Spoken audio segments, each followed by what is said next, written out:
Welcome to the Get Offset podcast. My name is Emily, I'm Joan Apart. and we had some pretty big pedal releases last week, including an entire series that had been previously leaked by Yes. some real jerk face on Reddit. If I do say yes, so I myself. yes, that was pretty eventful that day on Reddit. Yeah, so maybe we should start with the Walrus. Is it Fundamental series? yes, it's the Mm-hmm. fundamentals. Mhm. The Fundamentals, Cal and Bread has their CB series, JHS has their series 3, and now apparently Walrus has their Fundamentals, which is a slew of sub $130 pedals, which someone on the gear page was bitching about being too expensive, to which I say, for the record, $130 today is about $85 in 2005. So keep that in mind. I mean, at least with the fundamental, it's like they're like $100. Some of them are $100, some of them are 130. I think those all fall well within the range of affordable, especially an American-owned company. Of course, yeah. I mean, I would see as far as like a lot of the times like boutique or like big brands and stuff like that. We're not even talking about like the Amazon like side of things, but Not the I Amazon Basics or Dual yeah, we're not Moor. on that. Yeah, No, not on that kind of Moor spectrum. Donner. Yeah, those ones.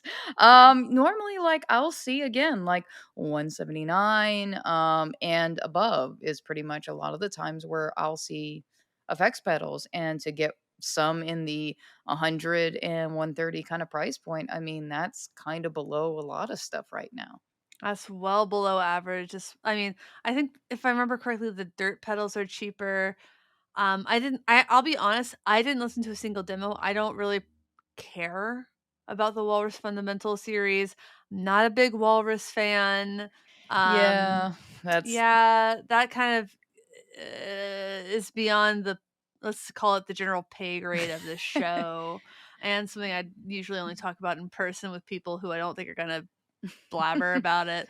But nothing really bad. If you're listening and you like Walrus pedals, don't stop liking them because I said that. But no. I personally don't really care that much about them. I'm I'm really mad that someone on the gear page made me defend the price point. Oh, yeah, that's uh, I is someone ever just so wrong you have to defend something you dislike a lot? Because oh that's how no. I felt like talking to somebody about, like, I'm sorry, my dude, $100 is for a pedal. That's so cheap. And I was trying to like explain to this person, like, Yeah. I don't think Boss pedals were $85 when I started playing. And that's about what $129 can buy you today back in Yeah. 2005. Like, I think the only thing that was around then that you could buy easily domestically in guitar shops Mm. new might have been the Dan Electro Lunchbox series. Yeah, And because I when I and I bought those at a some random instrument store going at a sale auction for like oh 50. god, please take them, please. But yeah, even like Boss pedals, when I think about it, like, 129, like, yeah, I've seen them at 129, I've seen them at 159. I've even Used. seen some of them. Yeah, I've even seen them like 200, 250. So yeah, Boss is not, again, in that kind of category of being, below 100 really, like new. I watched some No. of I watched a couple of the demos.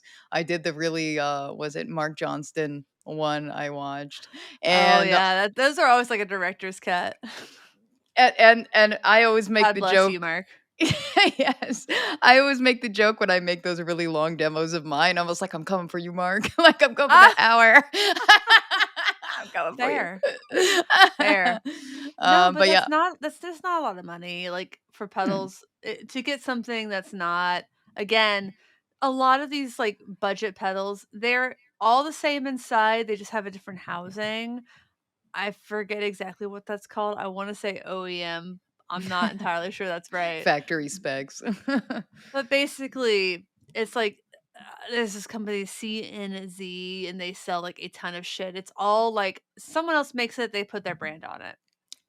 Yeah, I get you. Yeah. as far as, like, the ones that I'm seeing, yeah, the drives, the fuzz, that kinda stuff, distortion, that's the $100, but the other ones are more the modulation that are the ones that are the 129, and yeah, I get it.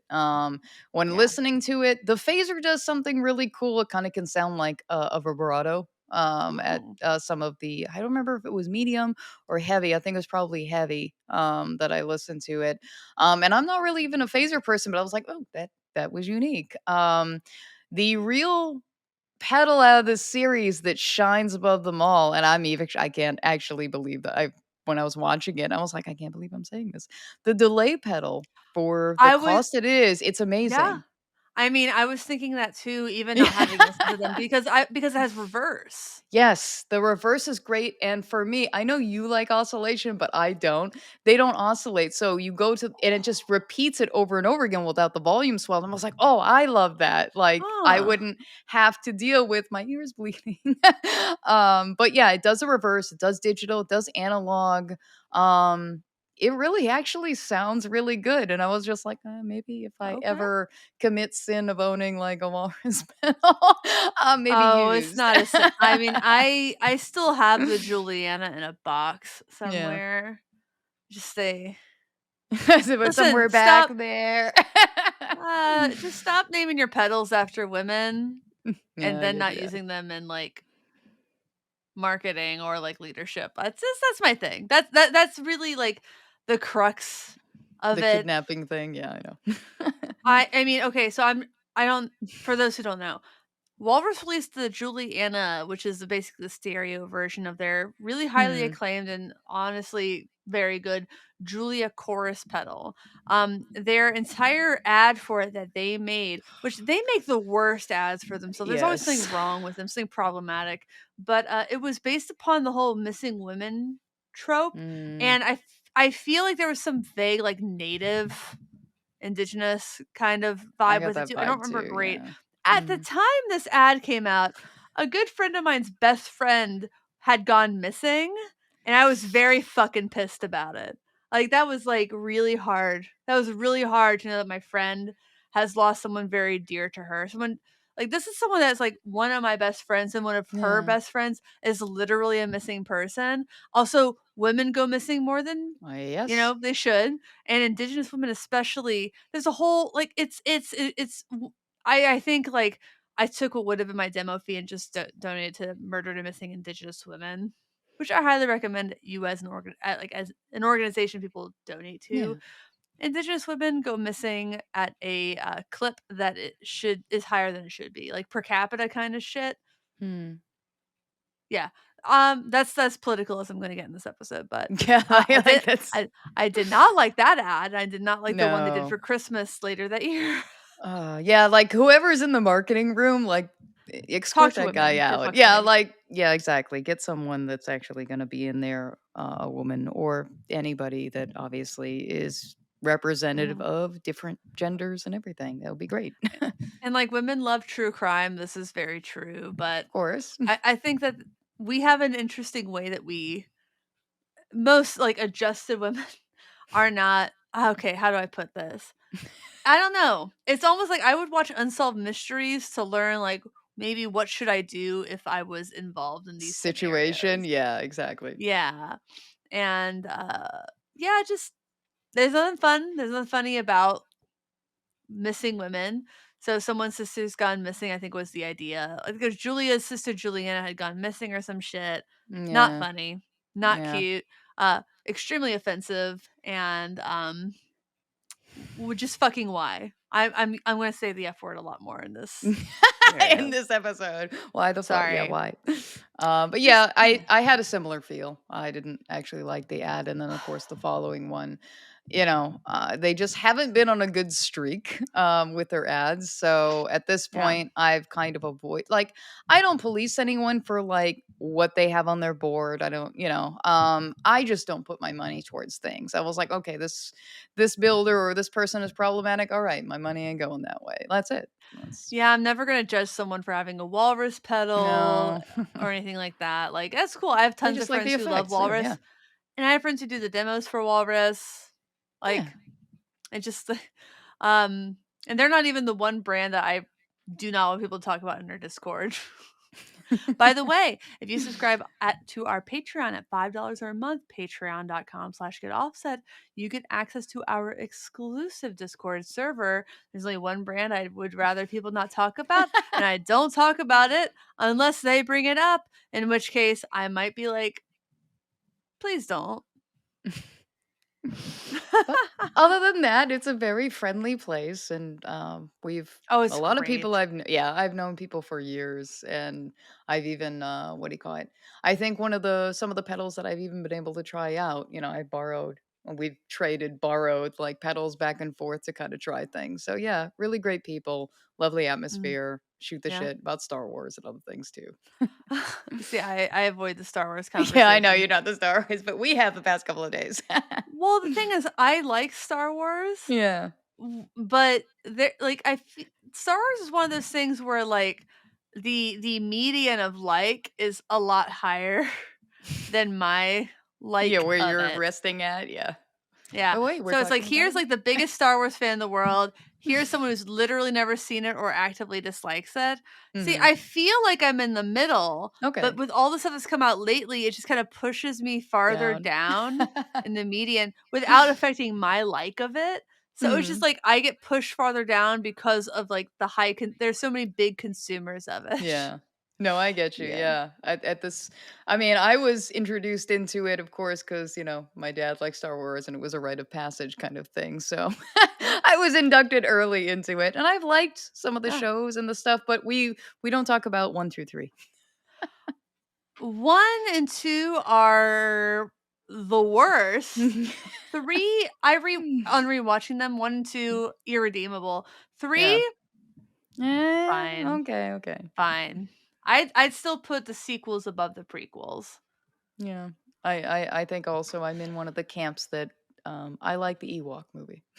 I like the Ewoks. Well, Exactly. I hate to say it, we're girls. I know. They're cute little teddy bears, You know what? essentially. They're Yeah. cute little teddy bears who are also very murderous. Yes. People forget that. Like, "Oh, Yes. you just like the No, they were teddy bears." like Like, they were I know violent. the ones that were gonna eat you as a stew, Han Yes. Solo? Whatever, man. I watched season 1 of The Mandalorian, and I stopped. Aw, I It liked was it, yeah. fine. No, it was fine, but it was, we're getting farther away from it. I The know we are. Mandalorian was a Western, Mhm. and I think it yeah. I do like Westerns, and I just I couldn't keep watching it. We also got rid of Disney Plus. Okay, so that would So, yeah, makes sense. I love Amy Sedaris, and I love that she's in The Mandalorian sometimes. Yes. Amy Sedaris. If you haven't seen At Home with Amy Sedaris or read her cookbooks, imagine Martha Stewart just on a shit ton of acid instead of That's pot. amazing. That's Amy Sedaris. I bought Amy Sedaris's cookbook, Yeah. and more than once I've made a recipe out of that called for an ingredient that just was not used in Oh the my recipe. god. I highly recommend Amy Sedaris' cookbook. And yes, she is related to David Sedaris. And if you've seen His Strangers with books. Candy, Yeah, that's please it. comment in the comment sections of Yes, this Stranger video with Candy, with your yes. favorite Strangers with Candy quote. Mine is, maybe I'm not pushing you away, I'm pulling me towards myself. Mhm. I love But the that show. Walrus Pedals, the Fundamental Series. My one thing with the design of it is the Mhm. essentially horizontal slider. Yeah, and I also It's watched a nice Ryan's from slider. 60 Cycle as well, but yeah, if they didn't have that little stick in the middle that you would hit going back and forth, I mean, it'd be a little bit easier of a transition through, like, obviously, as you play, you can hear things differently sliding straight through, but I feel like they should have maybe been less kind of loose so that they can be probably bumped easy or maybe a locking, like, way the tone locks of like Ibanez, you can push the button, obviously the knob into it so you can't hit it. I mean, I just kind of see these as an instance where, like, yeah, you may shove something off. I mean, but people kind of figure this out and what works for them. The only thing I True. would say design wise I like about the pedals is the typography, like just the text and that kind of graphics like that. Such a designer. good enough, and I was like, "Okay, the rest of it, whatever, but the typography." Yeah, I'm listen, okay I'm with not that. gonna bitch about sliders completely, faders, because No. I have It's the at an BL angle. series from, Old Blood Noise and Deverson will call it. Yes, that is the thing. This at an angle. Yeah. So, we think about faders.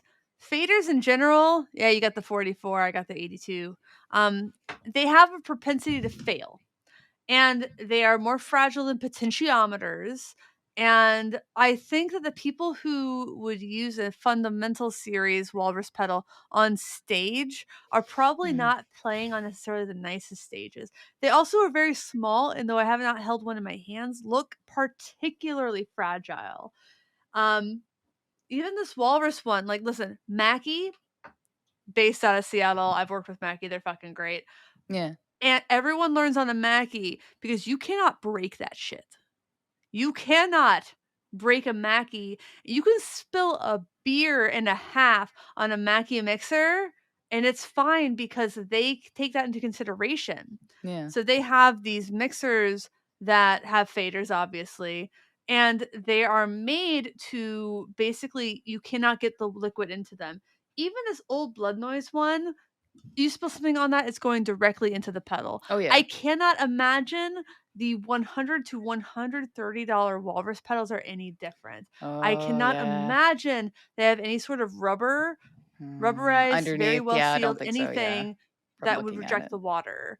That is not the only thing. That they are horizontal means if you hit it, you are applying a lot of pressure against the fader in the direction the fader doesn't go. And that can Mm. cause a failure, a catastrophic failure that basically makes that element of the pedal unusable. That worries me. They are vertical on the Automaton series for a reason. Oh, They yeah. are vertical on a mixing board for a The reason. reason, They yeah.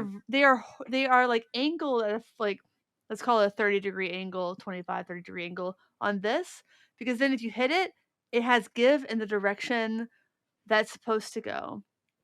Yeah, and And you're even gonna hit again yeah, you just go. even feeling this one, I mean, again, it doesn't feel like it slides very easily, so yeah, I mean, you could tip it slightly, but it's at an angle. I mean, I don't think you're gonna send it too far, depending on how And you it's not tap it. even the fucking up the settings for me, it is the catastrophic failure of Yes. breaking off the fader itself or getting liquid inside, and that still worries me about these, to be honest. Yes. That's the only thing, like, listen, I love this. I think Oh, yeah. this I is know, the I keep hearing how you BL-82. love that one, yeah. I gotta get that one Yeah. for sure. Joan has the BL-44. This Yep. is the one I demoed. I knew she'd use I it love more than this. I did. I Yes, knew you would. yes. I have it on Um, my board most of the time. The only reason why it's off right now because I've been playing with the Therme recently from Chase Swiss Audio. But a couple of days ago, yeah, this the BL-44 was on it. I love that thing. yeah, I actually really love this pedal, so I think we can probably pivot to that because it's 2 pedals with faders that were essentially released Mhm. the same day. This is Yeah. the same layout as the BL-44, which is was a reverse pedal, and is. Mhm. But the 82 is a chorus, but it also gets flanger sounds. It gets it gets pitch delay sounds, and one half of it's going up and the other half is going Yeah, down. modulated delay. Like it does so many things. That's what I love about their pedals. Like for what the price point you're getting, they do so much. It does so much. This is, oh gosh, I wanna say $180, but I'll go to the Yeah, website. you can look it up. But yeah, at least from what I watched, it was like modulated delay. You can get even flanger, the feedback setting, which typically, you don't kind of see typically on flangers. I don't remember, I think. But yeah, I mean, it's not typical that you're gonna or chorus. I'm trying to remember. But yeah, it's It's basically chorus, kind of yeah. chorus, yeah. I was trying to remember. But It's 180 yeah, bucks. okay, yeah. So you 179, think 80, about it, it's yeah. barely more expensive than the Walrus Fundamentals. Yeah, and the thing with keeping Yeah. it the 179 or 180, I remember because I asked because originally when the BO-44 came out, a few of us were just like, "Oh, with the reverse, on it, we wish you put expression in it because we would love to obviously play with that way." And he's like, "Yeah, but if we did that, it would be more expensive, and we wanted to keep costs down." So I was like, "Okay, fair, I get it. Yeah, I totally understand Yeah, that." everything that people say, "I wish this pedal had stereo, I wish this pedal had Yes. expression," that's more expensive, not necessarily just in the parts Course. department, but for the Yeah. R&D, and people don't really take And that the into account as far as, like, literally any product ever made goes. Like, yeah. yeah, you're literally not just paying for parts, you're paying for the research, the development, Mhm. someone putting it together. That's more complicated when you add those extra elements. And that's why a lot of these series, like I think Cal and Brett originally called their series of affordable pedals the Element series. They changed it to CB. I don't know why. I have assumptions I won't say out loud because I don't know. Yeah. But yeah, like Walrus Fundamental JHS3, I don't know why it's called that. Is it 3 knobs? I don't know. Who cares? They're cheap. Perhaps. The people like them a lot. Who cares? Hmm. I don't. But the only other thing that I want to talk about with that Walrus was the leak. Yes. So someone posted on That was Reddit. eventful. Yes. Yeah, someone posted on Reddit, "I ordered a pedal board, and I ended up getting a fully built out board with, I think, 6 to 7 of the Fundamental Series pedals and the amp sem from the Mako series." Mako, I don't care. Wow. Um, and they just said it was a retailer. Um, Seeing as how Colt from Walrus played that literally exact same board in a Sweetwater video, Ooh. I'm gonna make the assumption that this was actually a leak and not a marketing stunt because people were saying that. Yeah, there were some people that were kinda like, "Oh," maybe because they've kind of done, like, leaky kind of things before marketing-wise in the past, some people were saying. But with this one, yeah, I remember seeing, like, the thread, the screen cap of that thread, and the person was, essentially kind of gloating in a way of like, "Yeah, I got sent this, but" and they asked me, like, for it back, but, no, they're not getting it back. And I was like, "Yo, you're posting this on a public forum. You know lawyers can see this, right?" You know, the thing is, Joe, it's not It's not illegal. going to. Yeah, I know, It's it's not not. illegal. If somebody and this because this has happened to me before, I've Hmm, been sent the once I was sent the wrong thing by a company, it was like a $20 thing, and they're like, "Oh, we'll send you the right thing if you when you can send the other thing to the back." back. To which I said, no." Because the law is, if someone sends you something by mistake, you are under no obligation to return it. Huh. And people will always say, like, "Oh, Amazon, they sent me the wrong thing and they said I could just keep it." I'm like, yeah, because legally they are obligated to. So keep that in mind. So yeah, was this person right that they did not have to send back that thing legally? Sure. Are they the asshole? You're the asshole. I'm sorry. You are a huge To post asshole. it online, Like yeah. because not only did you keep it, not only did you keep this $1,000 thing, you posted it in a public forum for Yeah. Reddit karma. How pathetic. No, how I'm much goes sorry. into releases, all the prep, all it takes months to line up things like that. And like you take the wins out of the sails of that, of like leaking something ahead of time like that. It just kind of like, okay, now we have to, as a company, maneuver like and move everything around. Like, yeah, Yeah. there's demo artists, there's a whole bunch of things that are a part of releases. It's not just, oh, it's the day where all the things are posted. Like, no, there's a lot behind all that. And you might have gotten somebody fired. You might have Yes. gotten somebody fired by putting the Yeah. label on the wrong box. How do you feel about that? Somebody could have lost their livelihood because like listen, if you got it by mistake and you kept it, they might have gotten like in trouble.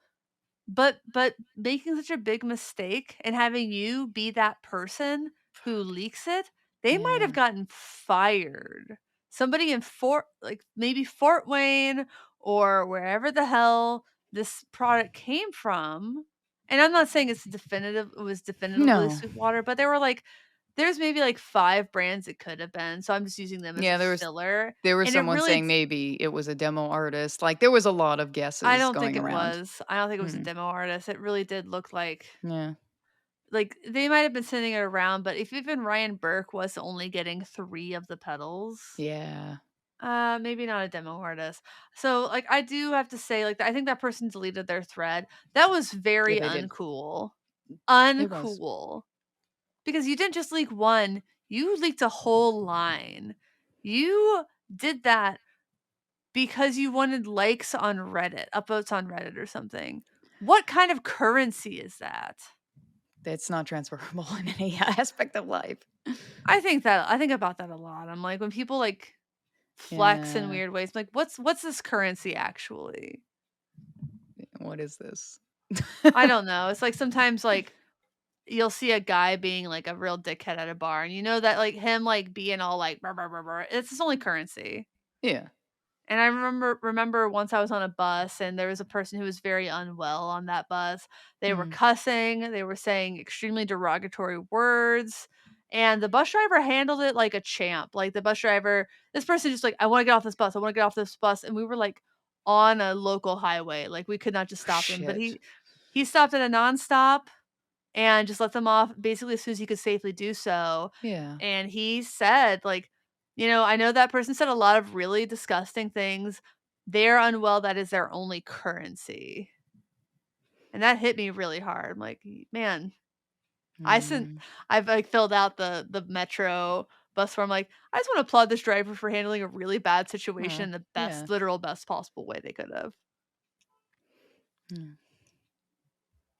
But, yeah. So I'm just gonna say, if you accidentally get something that's not yours in the mail, is it your right to keep it? Probably. Should you post about it on the internet and potentially cost someone their job? No. No, not at all. Fuck no. Just listen. Keep When it for I get something yourself. I'm not supposed to have, Yes, I'd be quiet.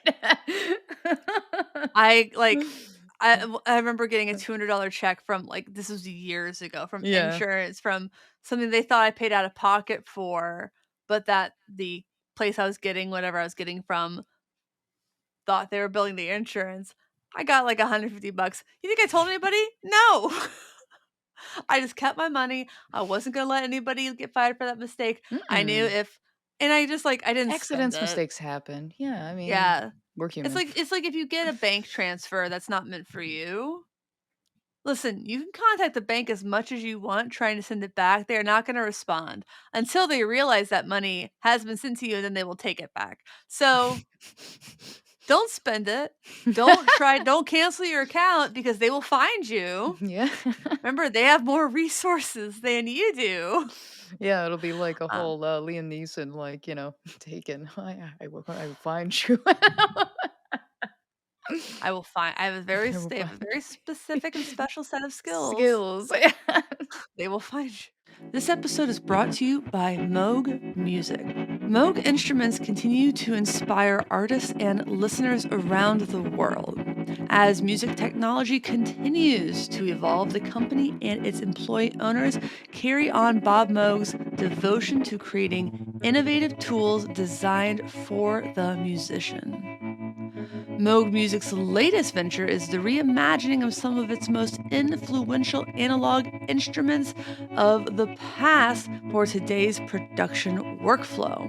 The Moogerfooger Effects Plug-ins are compatible with all major DAWs across Windows and Mac OS, making the Moog sound more accessible than ever. I honestly use these plugins all the time, and I use the MF102 ring modulator in the background track you're hearing right now. The MF102 pairs a wide range carrier oscillator with an LFO for effects from soft tremolo to far out clangorous ring modulation tones. This particular plugin made me realize I don't hate ring modulators, I just didn't know how to use them. And the presets that come with all of these plugins really helped me understand that. Learn more about the Moogerfooger Effects plugins by clicking the link in the description. I have one for Sweetwater and the Moog website itself, or by visiting software.moogmusic.com. That's software.moogmusic.com, and links in the show notes or video description depending on where you're listening. Thanks again to Moog. Thanks again to Moog for sponsoring this episode of the Get Offset podcast. Please check out that plugin suite in the show notes or video description. In the show notes or video description, I'd hit the table and everything shook. I'll have a link to the Moog plugins, both directly from Moog and from Sweetwater. So Thank you, whichever Mo. one you prefer, it would mean a lot to us if you check them out there, if you gave them some listens. I think they're great plugins. I actually use them when I am recording, including a song I did recently with a friend. I used Nice. some of the chorus sounds uh, to get what I was going for. So yes, yes. Once again, thank you, Moog. You make Thank you, great Mo. products, and these plugins, they really do make those sounds more accessible to more people.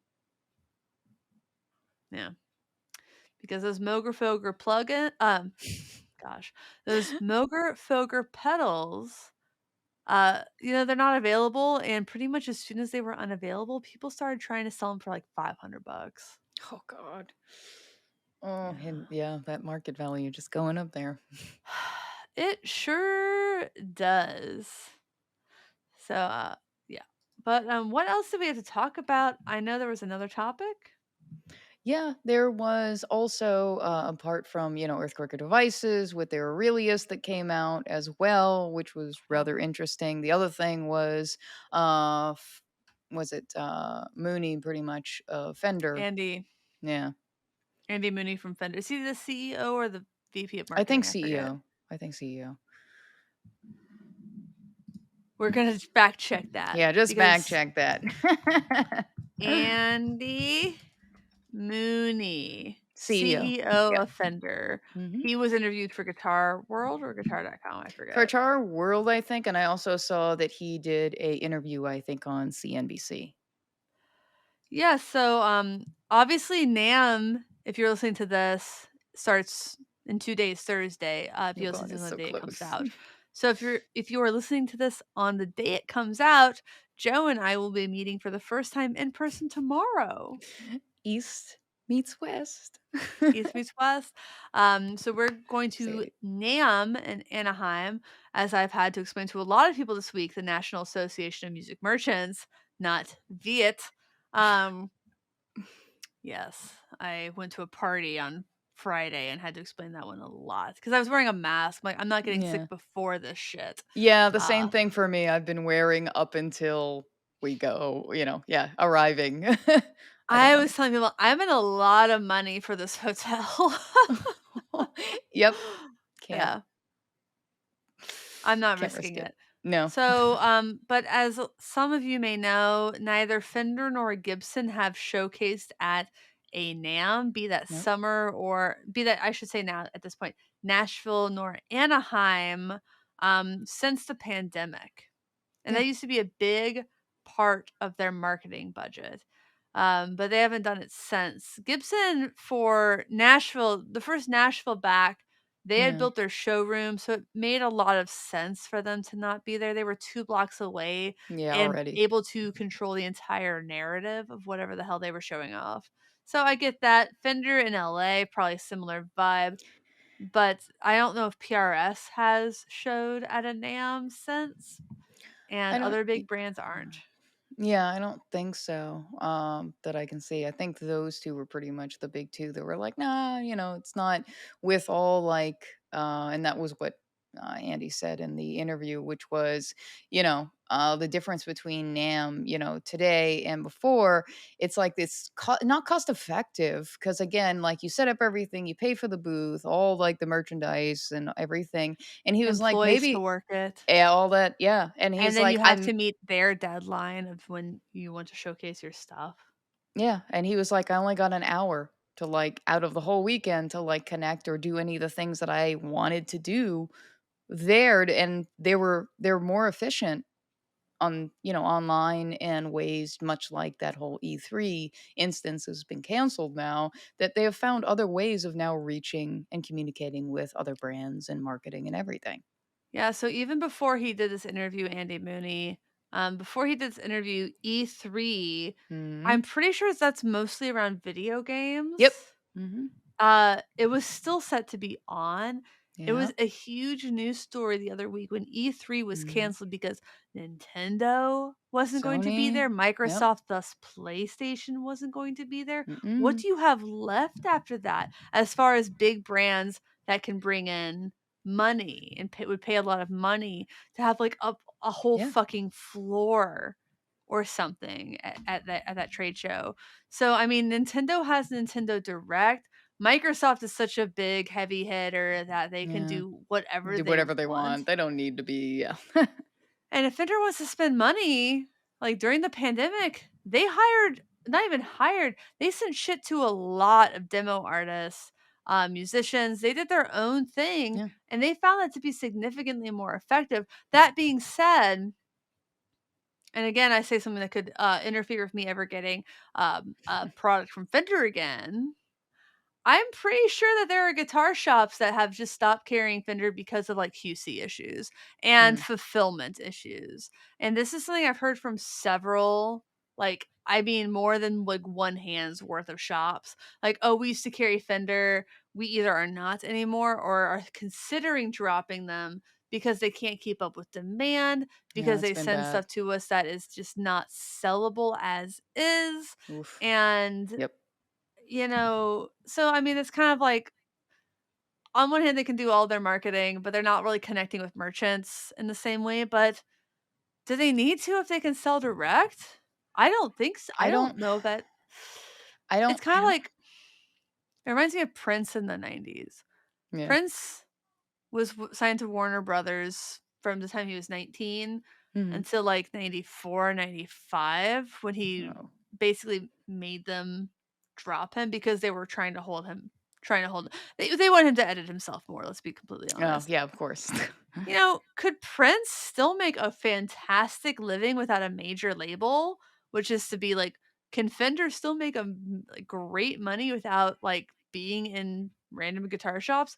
Yeah, they're Yeah, not the no. ones who need it. And then No. Prince admitted, he's like, he said, I'm gonna paraphrase, "The younger artists see me doing this without, like, a label." They saw him doing it without a label and thought, "Oh, maybe I can do it." And he said, "I think there's still a lot of benefits for younger artists coming up to work with a label, but basically they shouldn't give up their masters." That was his argument. And I think there is still a lot of benefit for smaller builders who want that distribution Hmm. to work essentially with distributors. Wow, what a concept. But Fender, They don't, yeah. I mean, again, like, as far as, like, needing it, not really. I mean, from 2020 to 2021, they saw a 30% increase in sales. that's a Now what lot. they were saying, as of this year, they have the American Vintage 2 has done extremely well. All the upper market guitars are doing well, but all the entry levels are down. So he said that pretty much they're at the point where their growth has slowed down and they're more stabilizing to look like numbers before the pandemic. I mean, I hate to say that kind of lines up with what people said around the time Fender laid off 300 people, but it Mhm. really does. Yeah. Because at that time, there are some people who are like, it's bullshit that somebody would say that Fender's not selling these lower level models. But a lot of people picked up hobbies during the pandemic, and they were Yeah. probably buying the lower level models. And I don't think you need 5 Squires. Like, I see people who buy multiples of these really even more budget than Squire brands, Yeah. like huge fan bases around things like Harley Benton. Yes. And Harley Benton makes Mhm. really good stuff, but there are ones that like sold predominantly on Amazon that I think are Mhm. more like fair in quality. They have huge followings, but I mean, how many Squire guitars can you own? Yeah. How many Yeah, lower I level don't think Fenders so. do you buy before you pony up for the Mod Shop, Yeah. MV2, um, the Professional Series, and Yeah. Pro 2s, even the Player Plus series? Yeah, even in my case, like I got a used St. Vincent as, one of the electric guitars I was hopping into. And then from there, and I was like, oh, I want another guitar. Yeah, I wanted an upgrade. I wanted something that was a little bit more expensive, well made, and has a different sound and different than what I'd had previously. And that meant I had to spend a little bit more. So, yeah, the Amp Pro 2 was definitely a jump up from like a Sterling St. Vincent. And I think that's very common for Yeah, I think that's that's probably what I more thought common. too. I Yeah. think I think instead of buying multiple cheap guitars, people are more likely to maybe subtract the old one from their collection, the newer one, and then upgrade. I think most people don't own because as people who are such big fans of instruments that Hmm. you're listening to this podcast, maybe you're like, yeah, absolutely, I'd own 50 guitar pedals and 5 guitars. I mean, yeah, I sure. feel Yeah, sure. There's nothing wrong with that. That's an no, excellent thing to space do, saving. I think. If it make Listen, I always say, if it's financially responsible, and this comes first, remember, Yes, is it financially doable, responsible? That's the number one thing. And yes. then 2 is, will it make you happy in Yeah, some way? And I don't mean like giving you like this like warm zen fuzzies. quality, but like, do you Yeah. want it? Is it gonna make you play guitar more if you get it? Mhm. Absolutely. Like, I think the best advice I can give someone who's looking to buy a guitar is, especially a Yeah. first one, buy the guitar that you're gonna look at, sit in the corner on a stand or on the wall on a rack and think, I wanna play that right now. I want it in Yes. my hands. Buy that one every time. Yeah. Every time. Never settle. Never be like, I don't think this one's as cute or as attractive, or this one doesn't feel as good, but it was some more like Yeah, don't budget wishy-washy option. that. Yeah, no. Buy the one that's gonna light your fire. Yeah. Otherwise, you're just never gonna play it. And it's the same with Mhm. bicycles. Yeah. As another hobby I've had. Buy the bike that you're gonna look at and be like, "I wanna ride that." Yeah, Yeah. no, I agree. Yeah, as far as like all the guitars that I've gotten, I mean, I am very picky and I can walk in stores and I can walk out. Like I can Yeah, have nothing in my hands. So any of the time that I've that's bought lovely. guitars and I've actually ended up getting them. I've had dreams about having them and ends up okay, if I dreamed about it, I normally don't dream because my mind is so vivid and really active. So like when I shut down and go to sleep, like it shuts off. Like it's like, okay, power down. So yeah, if I had a dream I about it, it was wish. like, okay, like I guess this is something. And yeah, my M Pro 2, like in the corner, anytime I walk by it, I look at it, I love it. Yeah, like that's a special guitar to me, and That's a great feeling, and I love yeah, mine too. I I was love playing so it the other much. day for the first time in a bit. I for me, like, I do dream a lot.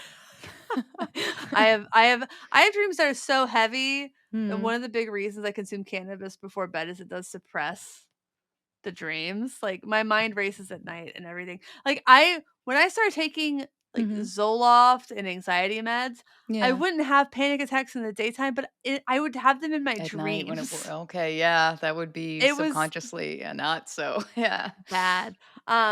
But yeah, no, I get that. For me, I remember Rick and I were in Old Town Music in Portland, Mm. and I saw a tenor guitar, like an SG style tenor guitar by Eastwood, and I was really, like, so conflicted about it. I was like, "I don't think it's the best thing to do. I don't think I Yeah. deserve it." And Rick said, "I think it's gonna haunt you if you don't buy it."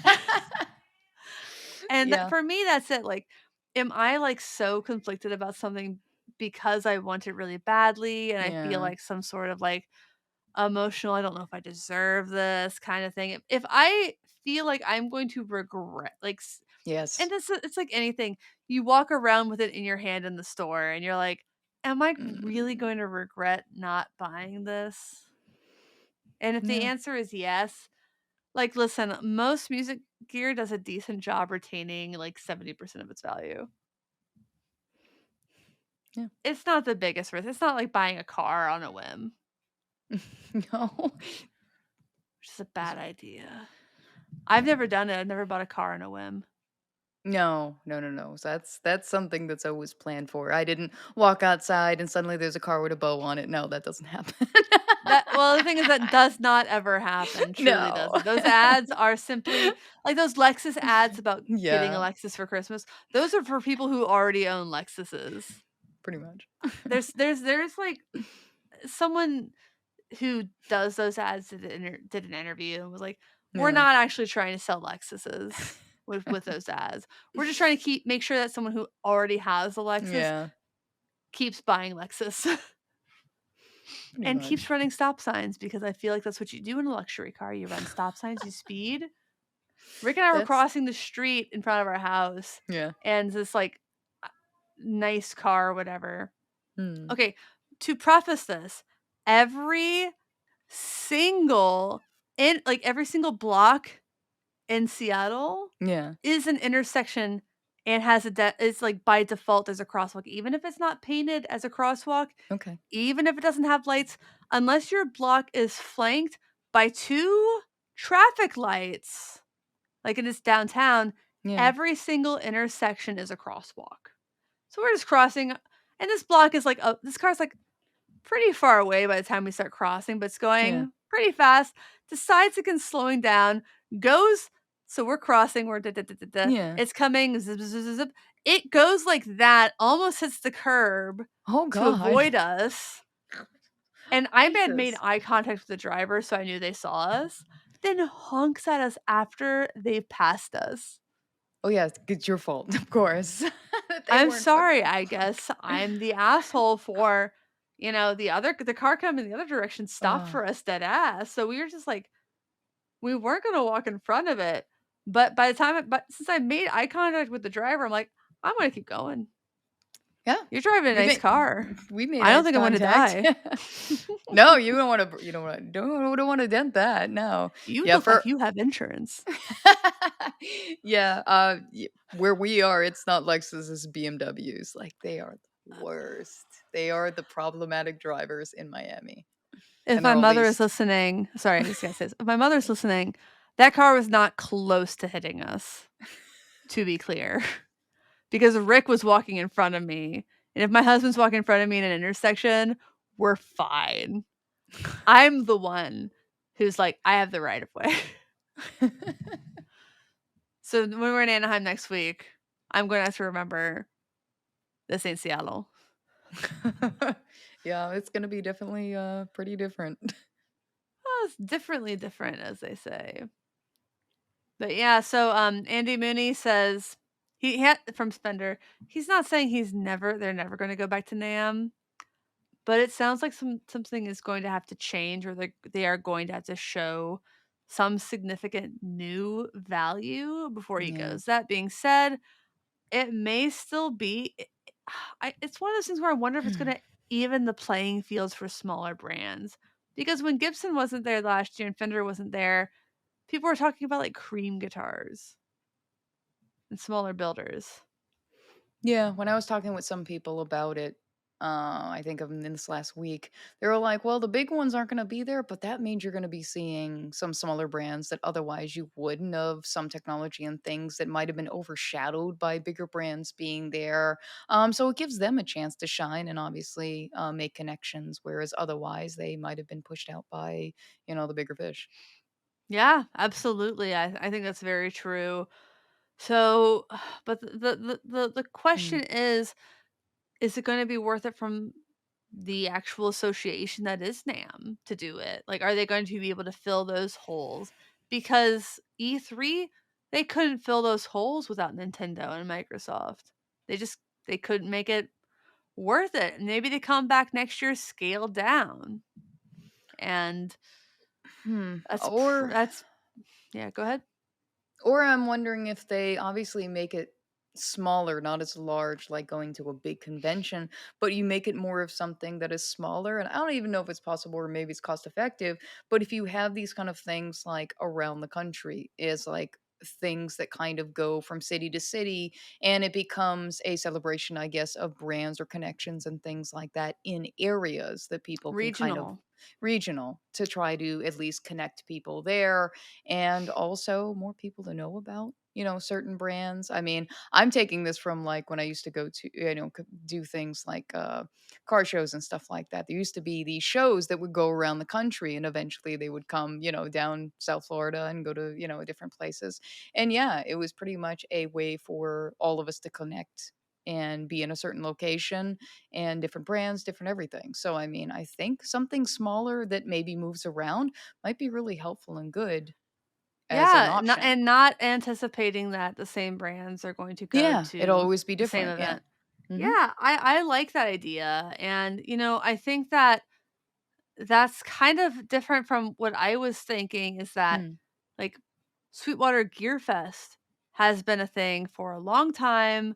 Um, there might be more things like that where perhaps maybe other merchants look to Sweetwater's leadership and, like, see what Sweetwater's done that has obviously been successful and do more stuff like that.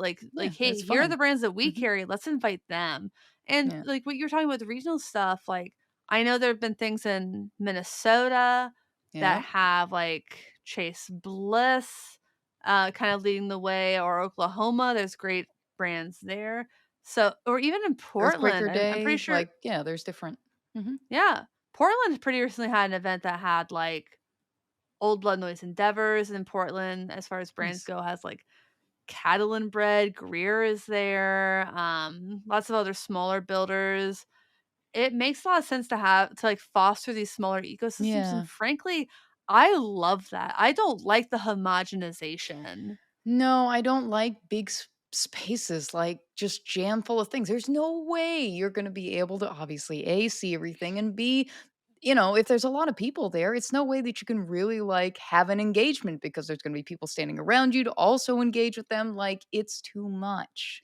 Everyone's just giving their spiel, their same Yeah. sales pitch, but, like, if you do smaller events, you are Mm. breaking up the homogenization, that sameness, and making it again where people are like, "Yes, this is my local brand. This is a local builder," and that means Mhm. that's meaningful Yeah. to somebody. Like Seattle, we have Recovery Effects, we have Orion Tone Hunt, we have, like, actual, like, luthiers and stuff, and I think that's a beautiful thing. The Pacific Northwest, and that's just speaking Yeah. for me, has a shit ton of awesome, awesome brands, especially if you can go all the way down to Portland.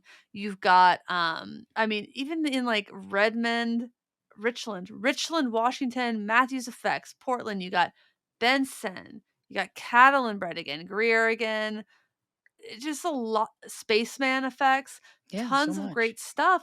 Like, I would love to prioritize those brands that are actually making jobs in my community or even an extended community, Yeah. because that's important to me.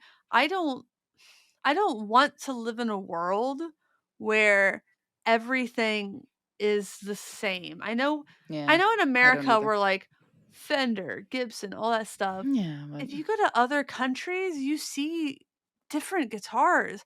yeah. And Fender obviously is everywhere. And a lot of people, even if you're in Australia, you want a Fender. But the truth is, if you're in Australia, a Fender is prohibitively expensive. It just costs so Yeah. much to ship stuff there.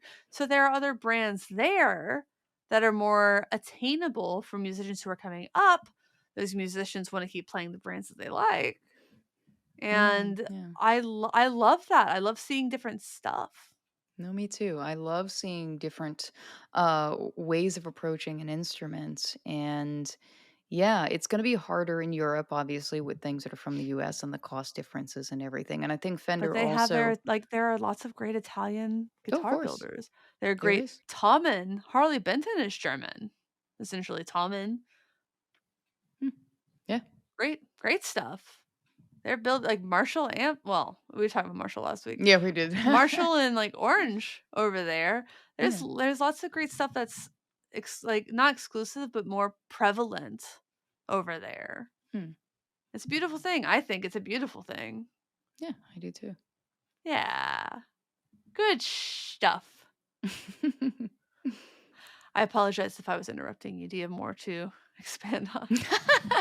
Well, the only thing I was pretty much saying was one of the other things that I read about Fender was expanding to Japan and having a actual I guess, what do you call it? Headquarters, I guess, their way of having a place in Japan that means I think is one of the reasons why we've been seeing more models, I guess, recently, and I guess their spin on, guitars of Fender coming out. So I've been interested to see how that kind of plays out in the long run, but I always think that the guitars that come out of Japan are really interesting and yeah, They're hot. They're so they're so hot. good, yeah. Seeing more of them makes me excited, but, Yeah, time will and tell. that's a Mhm. great time to remind people that I think there's, especially in America, this idea that if it's made in Asia, it's cheap. It's a friendly reminder there are extremely skilled and, like, just stunning builders, especially in Japan and Korea, South Korea, Yes, Korea. that anyone should be happy to own. Like, they No, of are course. very high quality instruments. Just because it's made in Asia doesn't mean anything about its quality by default. And I think that's just something that needs to be reiterated a little bit because like remember that TV show Fresh Off the Boat? Did you ever watch that? No, I didn't. Well, it's this Asian family and Mhm. the I remember one episode. I remember the boys getting teased about his family being Chinese. He's like, "All the best stuff is from China," and then just, like, rattles off a bunch of stuff that all these kids have that's made in China. Like, Yeah. maybe not all the best stuff, but, like, A lot of I stuff we is can made, yeah. a lot of really great stuff that we like, and I it's not right to assume No. that it's sweatshop labor either. I think that's kind of a rude and unfair and untrue assumption about as plenty of stuff is, let's be honest, like, but, Yeah.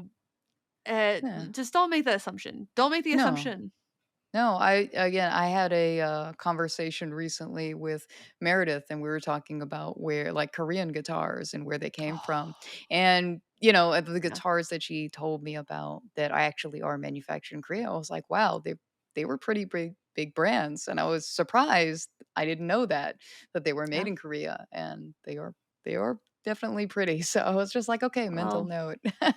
Prince's Hohner Mad Cat was made in Korea.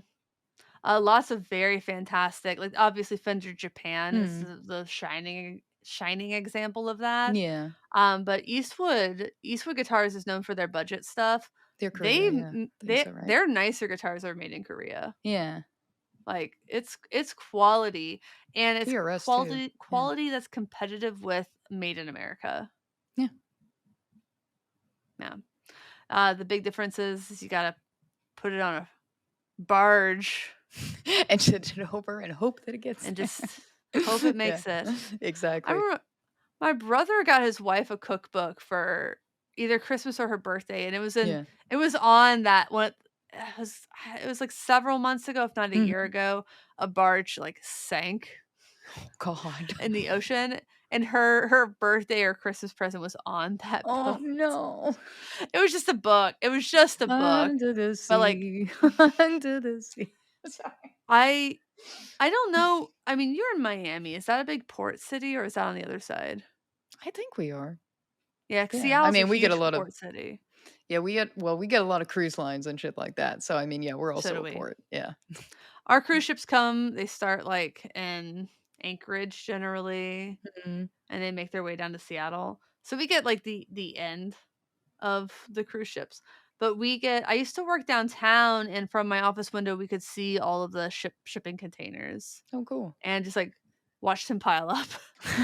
They go Like up, they go Legos. Yeah, down, they go Tetris. up, Yeah. they go down, they go up, up, up, up, up, up, up. Oh my god, who is unloading these? Yeah, we had the ones that we have in I guess we're around is it South? Close by South Beach maybe. But we have all like those on our kind of coast and they're kind of designed after Star Wars so they all look like AT-AT walkers in a sense. So yeah, we At have those. Yes, at. that. Awesome. Well, I think that's kind of a good stopping spot. Yeah. Yeah. So, do you have anything else you want to leave with the audience before we depart? I appreciate everybody that listened. I appreciate anybody thus far that has watched the marshmallow demo that I made recently. So thank you Yes. so much. I appreciate you all and the lovely comments that people have left. Also, I want to definitely say that it obviously has been a pleasure, being a part of Get Offset. And I actually do appreciate everyone that I've connected since, being on this. And I hope your following week is lovely. And we're looking forward to obviously talking about NAMM when we get back.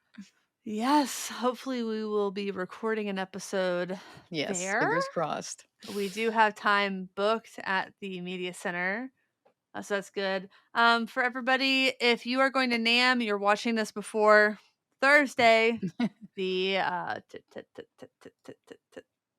13th. Let us know in the comments. Yes. Um, we are I my schedule's pretty full, but we can try to figure some stuff out. But just generally to everybody out there, thanks so much for watching and or listening. Thanks for understanding.